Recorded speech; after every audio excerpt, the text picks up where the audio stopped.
Johnny Dollar. Now, why don't you get married? Huh? To me. Well, Johnny Dollar. Well, will you marry me? Well, sure. Why not? Anytime you say. Janet? Janet? Janet who? Oh, sorry. I meant Carol. Oh, you did? Mariana? No. Gladys? No. Janie? Now, stop that. Let's try Hildy. Marilyn? How about... No. This is Betty. Betty Lewis. No. Yes. And you listen, What? You knew it all the time, didn't you? Yes, dear. Just leading me on again, like you have been for all these umpteen years. But you listen to me, Johnny Dollar. Yes, dear. If it weren't for that crazy business of yours, jumping around all over the country, getting slugged and shot at, enough to drive a loving wife to drink. Yes, dear. Why, Johnny, I'd trick you into a date with a preacher. What was that? Yes, dear? Yes, dear. Yes, dear. It sounds like we're already tired old married folks. Well, you wouldn't like that. Of course I wouldn't. Oh? That is, I mean, well, you know what I mean, you rascal. Oh, sure I do. You drive you to drink every time I have to be away or tangle with a killer. And if you'd just stop being so darned insistent about my popping the question, why, well, who knows? Maybe I'd, well... Yes?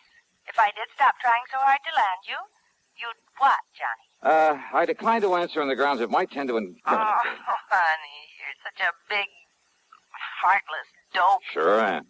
And I'm such a shameless hussy for admitting the way I feel. But if you ever do decide to become a normal human being, get into some safe, sane, honest business that only Johnny... Yes, sweet? I'm afraid it's about business that I really called you. I mean insurance business. Oh, my entire ego just flew out the window. Well, what is it, hon? I've got to see you right away. Betty, I'll be out there at 13325 East Maple Drive. No, honey, I'm not at home.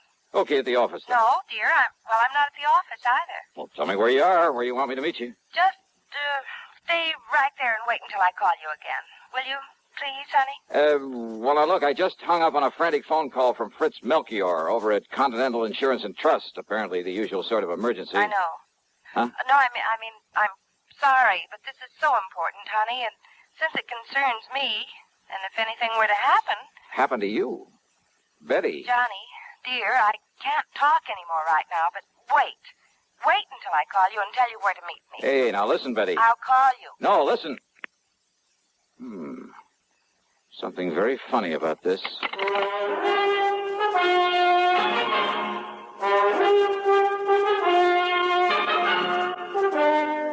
CBS Radio brings you Bob Bailey in the exciting adventures of the man with the action-packed expense account, America's fabulous freelance insurance investigator. Yours truly, Johnny Dollar.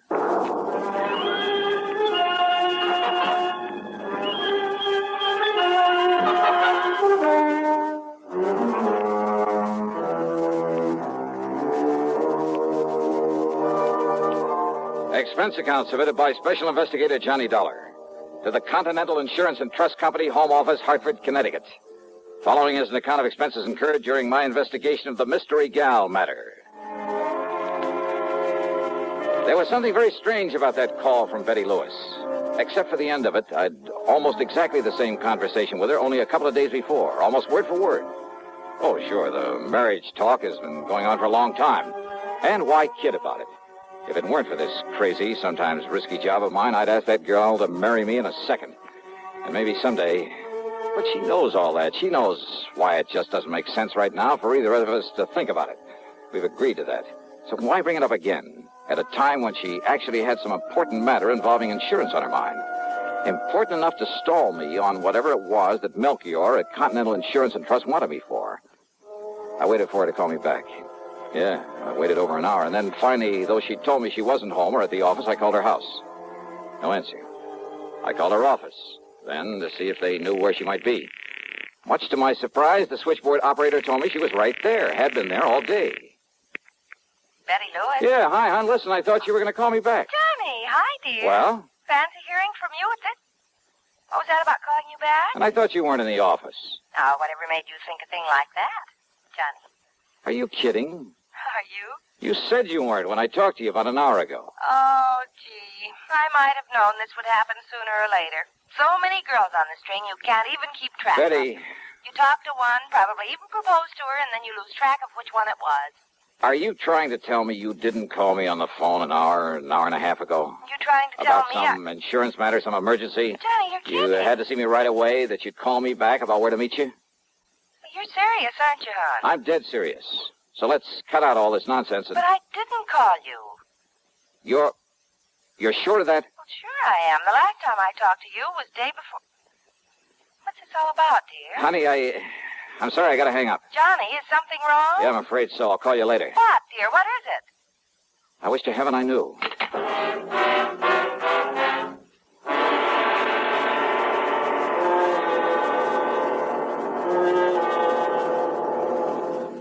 And now, Act Two of yours truly, Johnny Dollar, and the Mystery Gal Matter.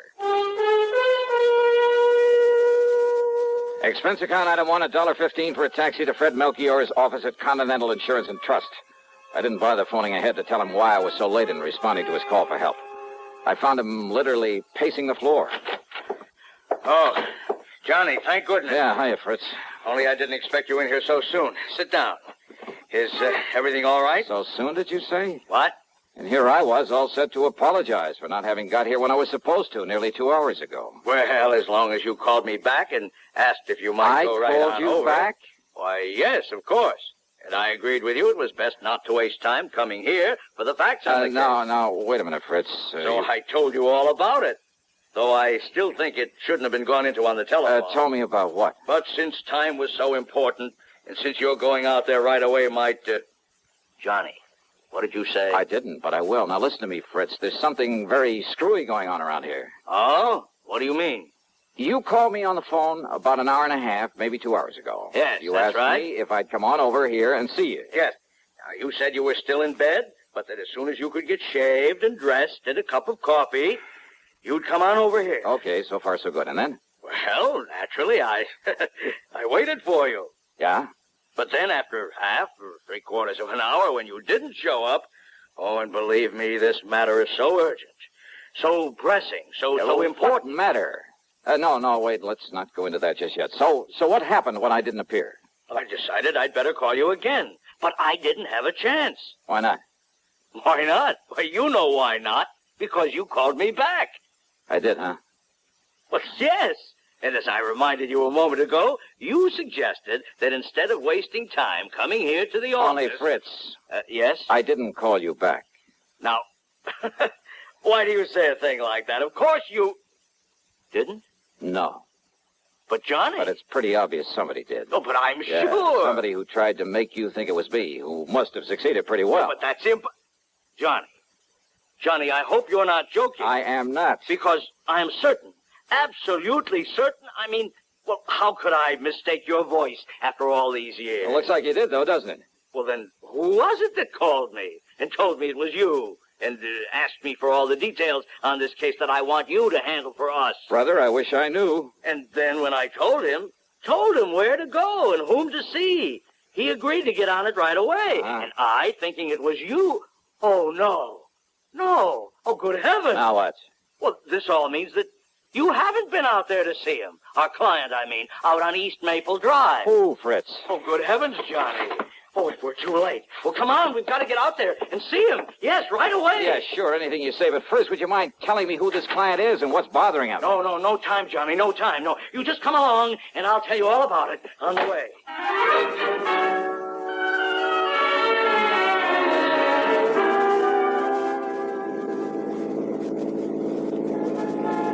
I hope you don't mind my driving so fast, Johnny, but time is of the essence. Time for what, Fritz? Now, why don't you just start from the beginning? Yes, I will.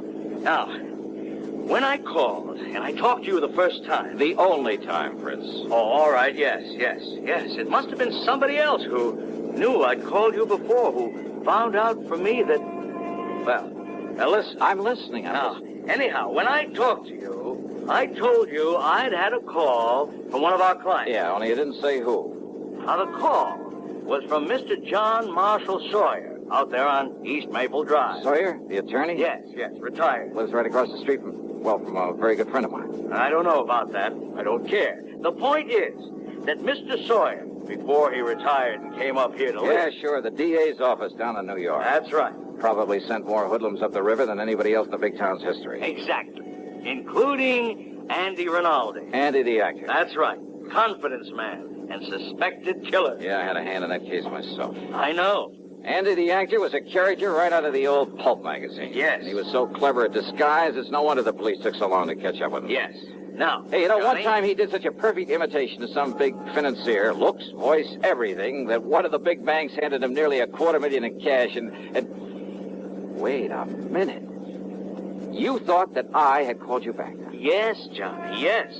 And Andy Rinaldi got out of prison only a few days ago. So that's who it was. So Mr. Sawyer thinks he may come here and try to get even with him. Andy disappeared, contrary to all the parole regulations and so on. But being such an actor, such a master of disguise, well, I suppose he figures he can make it just as difficult for the authorities to track him down as he did some years ago. And he's probably right. Oh, a con like that ought to be kept in the clink forever. Oh, of course, he's been reported here and there. Half a dozen innocent people have been picked up all over. Why, as far west as Los Angeles. Ah, he's too smart to travel far. The longer the trail, usually, the easier it is to pick up. The point is, Mr. Sawyer was awakened last night by somebody prowling around outside his home, apparently just casing it. Well, it could have been a common burglar. He thinks it must have been Andy the actor. Did he notify the police? No, he wants you on the job. You know Andy, and you're on to some of his tricks. Well, maybe some of them. What's more, Andy may have reason to feel the same way about you as he does about Mr. Sawyer. That phone call to you, pretending to be me, somehow he must have found out you'd call me. But how, Johnny? But that girl who called me... Girl who? A perfect imitation of Betty Lewis. I'm afraid I don't Hey, understand. Fritz, you better step on it. You say a girl called Yeah, you? to stall me off. It had to be. To maybe keep you away just long enough for him to get out here.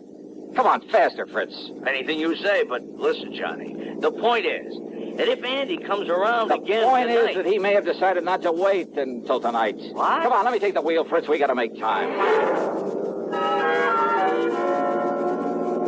We made time, all right. But all along the way, I kept reminding myself that if those phony calls had been meant to delay me, they couldn't have hoped to keep me away for long. In other words, Andy the actor was ready to take care of Mr. Sawyer right now. I hoped and prayed we wouldn't be too late. Sawyer was an old man, hardly a match for a killer. All right, now, here we are. And now look, Johnny, the front door of his house is wide open. Now, that isn't right. Come on, Fritz, don't waste time talking about it. Oh, no, we're too late. Fritz, flat against the wall. Stay flat against the wall. No. Look, What? body, fallen there in the doorway. Yeah. Yeah. Now, Act 3 of yours truly, Johnny Dollar. It was not the body of Mr. Sawyer lying there in the doorway of his home. But then it was Sawyer who slowly stepped out onto the porch where Fritz and I were still flat against the wall. He stood there quietly for a brief moment, then handed the still-smoking .38 to me. Here, Johnny. Yeah. Thanks, Mr. Sawyer. Only one shot? The first one you heard was from his gun. I'm sorry about this, about killing a man, but I'm afraid he gave me no choice. It's Andy the actor, all right, Johnny. Yeah. Look, here, these false sideburns, the mustache. Is he still alive, Fritz? Yes, he's still alive. Thank you. Then you better call an ambulance and the police. Yes, sure. Well, Mr. Sawyer? Hey, and you know something?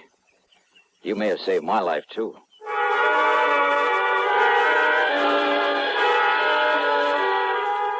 I followed the ambulance into the hospital in the hope Andy the actor would come, too. There were some things I wanted to ask him about the girl, the actress, who'd call me on the phone to hold me at my apartment until he could carry out his plan against Mr. Sawyer.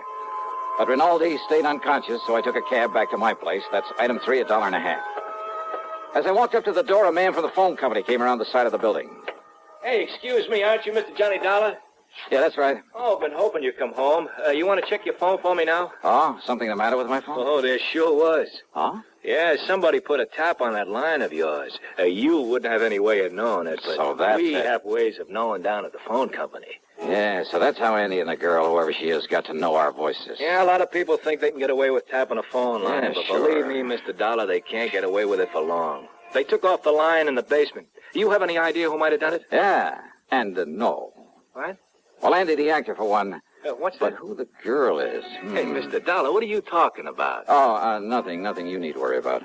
Oh, sure, whatever you say. But now if you'll go inside and dial somebody and see if you get them okay. You see, I got a handset still hooked up to it. Yeah, I'll do that. Oh, and the cops have already been notified, so if they come around asking questions... Okay, thanks.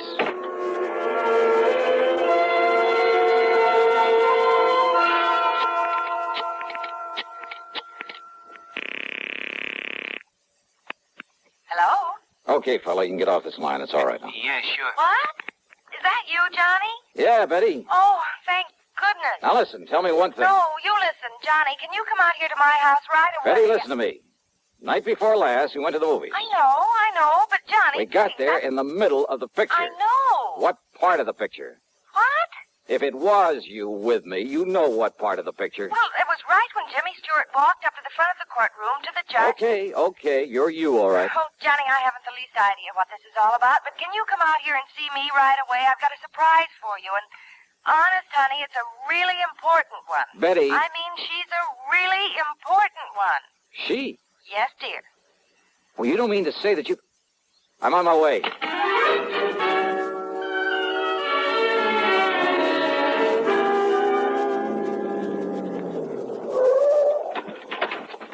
Hi, dear. Come on into the house. Now listen, Betty, if this is some kind of a Oh, gag... honest engine, honey, cross my heart, but listen. Yeah?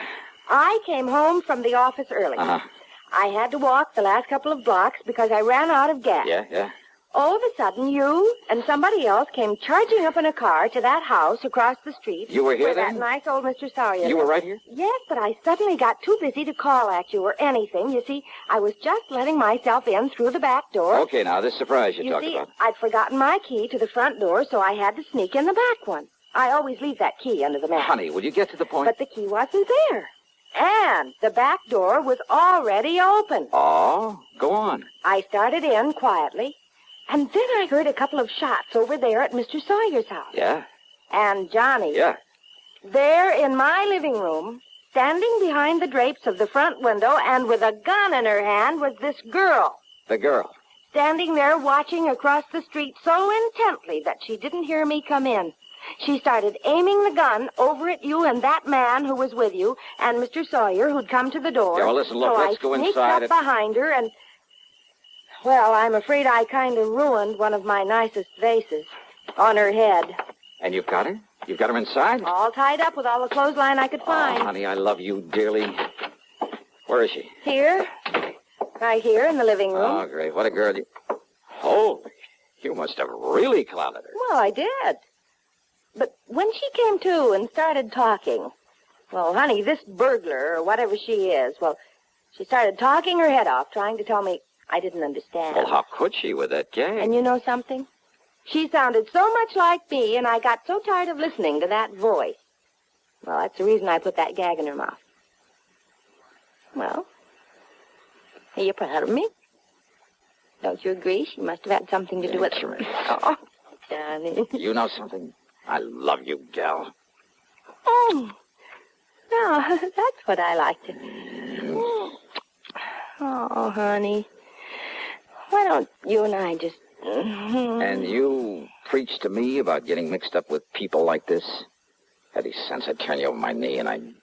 Yeah, rascal. This is much more fun, isn't it? Mwah.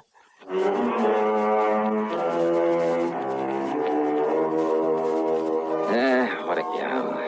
And maybe someday... Yeah. Expense account total including...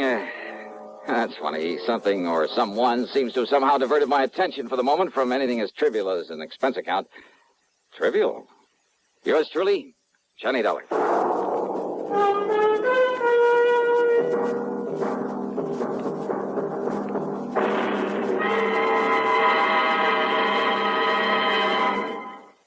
Now here's our star to tell you about next week's program. Next week, I'll tell you about the biggest deception that was ever pulled. By me. So join us, won't you? Yours truly, Johnny Dollar.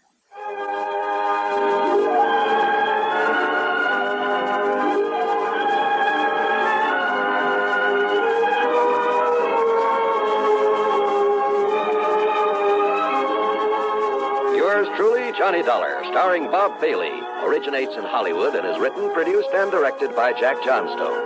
Heard in our cast were Virginia Gregg, Jerry Hausner, Harley Bear, and Peter Lee.